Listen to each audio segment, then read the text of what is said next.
मामा भांजी का रिश्ता दुनिया के सबसे खूबसूरत रिश्तों में से एक होता है और इसकी खूबसूरती हम बयां नहीं कर सकते हैं क्योंकि मामा भांजी बाप बेटे से कहीं ज्यादा प्यार इनके बीच में होता है।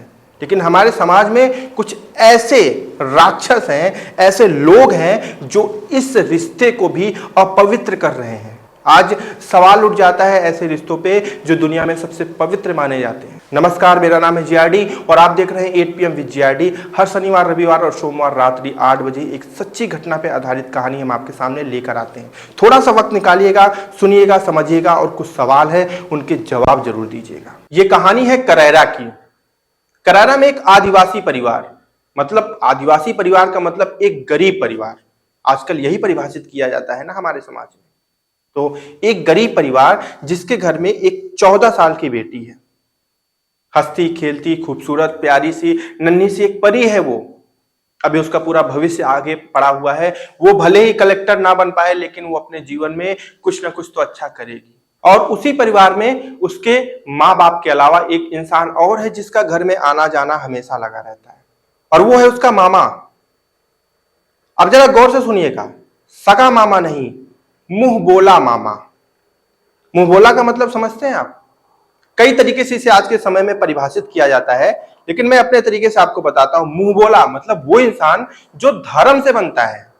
एक्चुअली अगर हम कहीं पे जा रहे हैं, जैसे मान लीजिए आप कहीं पे जा रहे हैं और जाने के बाद कोई आपकी सहायता करता है, अचानक आप गिर रहे हैं और कोई अगर आपको बचा लेता है, वो आपका रक्षक हो गया क्योंकि उसने आपको बचाया। अब आप उसे अपना भाई मान लीजिए, अपना दोस्त मान लीजिए या फिर अपना चाचा मान लीजिए, ताऊ, जो भी मानना है मान लीजिए। आपने धर्म से उसे अपना कुछ ना कुछ मान लिया और उसे नाम दे दिया मुंह बोले का। भारत में अलग अलग हिस्सों में मुंह बोले का मतलब अलग अलग तरीके से निकाला जाता है, लेकिन हमारे उत्तर प्रदेश में लगभग यही मतलब निकाला जाता है। अगर मैं किसी लड़की से मिलता हूं और वो अगर मेरे साथ बहुत सहज महसूस करती है, उसे ऐसा लगता है कि इसके अंदर मेरे भाई की झलक है, इसके साथ मैं रहती हूं तो बहुत सुरक्षित रहती हूं, तो मुझे अपना भाई बनाएगी, यानी कि मुंह बोला भाई बनाएगी। ऐसा ही था वहां पे। एक मामा आता था जो कि मुंह बोला था, यानी कि सगा नहीं था, लेकिन मुंह बोले सगे से कहीं ज्यादा वरीयता रखते हैं कई सारे रिश्तों में, और यही चीज वहां पे भी थी। अब ऐसा क्यों, आगे आप समझिएगा। क्योंकि मेले का समय चल रहा था और जब मेले का समय चल रहा था तो उस इंसान ने, यानी उस मामा ने इस चीज को बोला अपनी बहन से और अपने बहनोई से बोला कि जीजा, मेले का समय चल रहा है, हम सोच रहे हैं गुड़िया को बाहर घुमा लाए, मेला वगैरह घुमा लाए। जीजू को अपने मुंह बोले साले पे बड़ा यकीन था, बहन को अपने मुंह बोले भाई पे बहुत यकीन था। उन्होंने अपनी बेटिया को सौंप दिया, लो लेके जाओ, घुमाओ फिराओ, ध्यान रखना। बोला चिंता मत कर बहन, ध्यान रखूंगा, मेरी भांजी है। 14 साल की वो गुड़िया बड़ी खुश है, अपने मामा के साथ जा रही है। वो उसे इस चीज की खुशी है कि मम्मी होती, पापा होते, अगर कोई चीज लेनी होती तो वो बोलते कि बेटा पैसे नहीं है ज्यादा, अभी बस इतने में काम चला दो, अभी तो मामा साथ में है, इससे तो कुछ भी दिलवा लेंगे, मतलब ले लेंगे, बढ़िया मामा है, इतना तो फर्ज बनता ही है। और मामा भी बड़े प्यार से उसको लेकर जाता है और लेकर जाने के बाद लगभग शाम हो जाती है, क्योंकि वो सुबह के वक्त लेकर जाता है, शाम हो जाती है। इधर घर पे माँ राह देख रही होती है कि उसकी बिटिया थोड़ी देर में अपने मामा के साथ वापस आएगी, लेकिन बिटिया नहीं आती है। माँ बहुत बेचैन हो जाती है। वो अपने भाई को फोन करती है, बोलती है कि भाई बिटिया कहाँ है, उसको भेजो घर पे। उसका भाई बोलता है बहन तू चिंता मत कर, क्योंकि मैं उसको अपने घर लेके आ गया हूं। वहां पे बहुत थक गई थी, मैंने कहा वापस क्या लेके जाऊं, मैं अपने घर लेके आ गया हूं, तो 2-4-5 दिन अब यहीं पे रह लेने दे इसको, इसके बाद आराम से जाएगी। यहाँ पे भाई लोग भी हैं उसके छोटे छोटे, अपना खेलेगी कूदेगी, मस्त रहेगी, कोई दिक्कत की बात नहीं है, फिर मैं तेरे को घर पे पहुंचा दूंगा। माँ ने बोला ठीक है बेटा, ठीक है मेरे भाई, ध्यान रखना बस उसका, अभी छोटी है, सिर्फ 14 साल की है। बोला बहन चिंता मत कर, मैं हूं। और इस वाक्य के बाद हफ्तों बीत गए। माँ ने फिर से जो है अपने मुंह बोले भाई को फोन किया, बोला कि भाई काफी समय बीत गया, कृपया करके गुड़िया को पहुंचा दे, यहाँ पे उसकी बड़ी जरूरत है, कुछ काम है जो सिर्फ वही करती है, रहेगी तो कम से कम हाथ बटाएगी, उसके बिना बहुत अकेली हो गई हूं मैं। उसका मुंह बोला भाई बोलता है कि बहन वो तो घर से चली गई, मेरे को पता नहीं, अचानक से गायब हो गई, मिल नहीं रही है। मां हड़बड़ा गई, बोली ऐसे कैसे नहीं मिल रही है? तेरे घर पे गई थी, तुझे पता होगा कहां गई है ना। बोला नहीं, अचानक से निकली, इसके बाद पता ही नहीं चला, आज ही तो गायब हुई है। मां घबरा गई।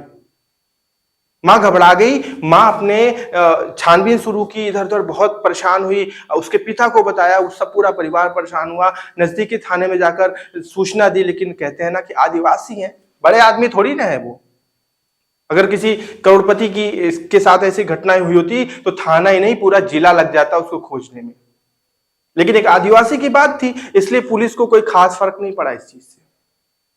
बोला ये सब नौटंकी करते हैं, ड्रामा करते हैं, आकर यहाँ पे बवाल मचाते हैं। उन्होंने इस पर कोई खास ध्यान नहीं दिया। 14 दिन बीत गए। 14वें दिन एक फोन आता है अननोन नंबर से। लड़की के घर के वाले नंबर पे एक फोन आता है, और उस जब फोन को उठाया जाता है तो सामने से उसी गुड़िया की आवाज आती है, मम्मी मम्मी मुझे बचा लो मम्मी। उसकी माँ जैसे सुनती है अंदर से बिलबिला जाती है, बोलती क्या हुआ बेटा, तू कहाँ है, किसके साथ है, कब से तू गायब है, कहाँ तू चली गई थी, तू तू तू सब कुछ बता। इतने ढेर सारे सवाल थे उसके माँ के, फटाफट उसने सारे सवाल पूछे। उसकी बेटिया ने बोला कि मम्मी मामा बहुत गलत इंसान है। मामा मुझे जिस दिन लेके आया था वो मुझे मेला लेके नहीं गया था, मामा लेके आया था और उसने 2-3 लोगों से बात करके मुझे 6 लाख में बेच दिया, और ये लोग मेरे साथ बहुत गंदा काम कर रहे हैं। मां का कलेजा फट गया सुन के। मां ने ये बात पूरे परिवार को बताई, और इस सबूत के आधार पे, इस बात के आधार पे वो लोग फिर थाने गए, और थाने में जाने के बाद उनकी उनकी सुनवाई वहां पर तब जाकर शुरू होती है, तब जाकर पता चलता है, तब जाकर उनकी रिपोर्ट लिखी जाती है और इसकी छानबीन शुरू की जाती है। ये कहानी उस 14 साल की लड़की की इसलिए मैं आपको सुना रहा हूं क्योंकि उसका भविष्य यहां से खत्म। एक बड़ा परिवार होता तो शायद नाम भी दबा दिए जाते, उनकी हर एक चीज दबा दी जाती ताकि इनकी इज्जत पे कोई आंच ना आए। लेकिन मैंने इस कहानी में उस लड़की का नाम, उसके परिवार का नाम या किसी का भी नाम आपके सामने नहीं लाया। मैं नहीं लाया, लेकिन ऐसा नहीं है कि अगर मैं नहीं लाया तो कोई और नहीं लाएगा। जहां से इसका मैंने अध्ययन किया, जहां से मैंने ये रिपोर्ट उठाई, वहां पर इनका पूरा पता, पूरा हर एक चीज है। अब वो बिटिया अपने पूरे समाज में बदनाम हो चुकी है क्योंकि वो पिछले 14 दिन से गायब है, और पुलिस को उसको खोजने में अभी कितने वक्त लगेंगे ये किसी को नहीं पता। लेकिन उस 14 साल की मासूम ने अपने मामा पे यकीन करके दुनिया की सबसे बड़ी गलती की। अब वो जो लोग उसको खरीद कर 6 लाख रुपए में लेकर गए हैं वो उसका इस्तेमाल कर रहे हैं। वो 6 लाख में लेकर गए हैं, कहीं और जाकर फिर उसकी तस्करी करेंगे, कहीं और उसको बेचेंगे। क्या क्या वो लड़की सिर्फ इसीलिए इस धरती पर आई थी कि एक खूबसूरत वक्त जब उसका शुरू होगा तो उसी खूबसूरत वक्त में उसे सबसे विकट परिस्थितियों को देखना पड़ेगा, इस दुनिया के सबसे काले सच का सामना करना पड़ेगा, इस दुनिया का वो रूप उसे देखना पड़ेगा जो एक राक्षस, एक दानव से भी ज्यादा बदतर है।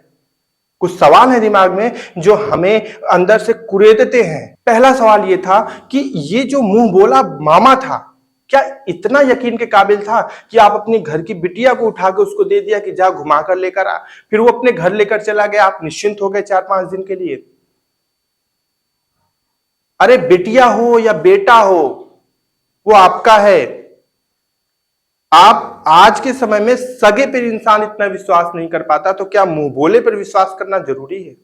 दूसरा सवाल ये उठता है कि क्या वो सिर्फ उस 14 साल की गुड़िया के साथ हुआ, या फिर ये बड़े स्तर पे एक कारोबार है जिसमें बड़े बड़े लोग शामिल हैं, जिसका खुलासा नहीं हो पा रहा है। और खुलासा इसलिए नहीं हो पा रहा है क्योंकि इसमें जिसका इस्तेमाल किया जाता है वो बड़े निम्न लोग होते हैं, वो बड़े गरीब लोग होते हैं, इसलिए इसका कोई खुलासा नहीं होता। और अगला और आखिरी सवाल, क्या आदिवासी होने की वजह से, एक गरीब परिवार होने की वजह से पहली बार में उनकी किसी चीज पर ध्यान नहीं दिया जाता है?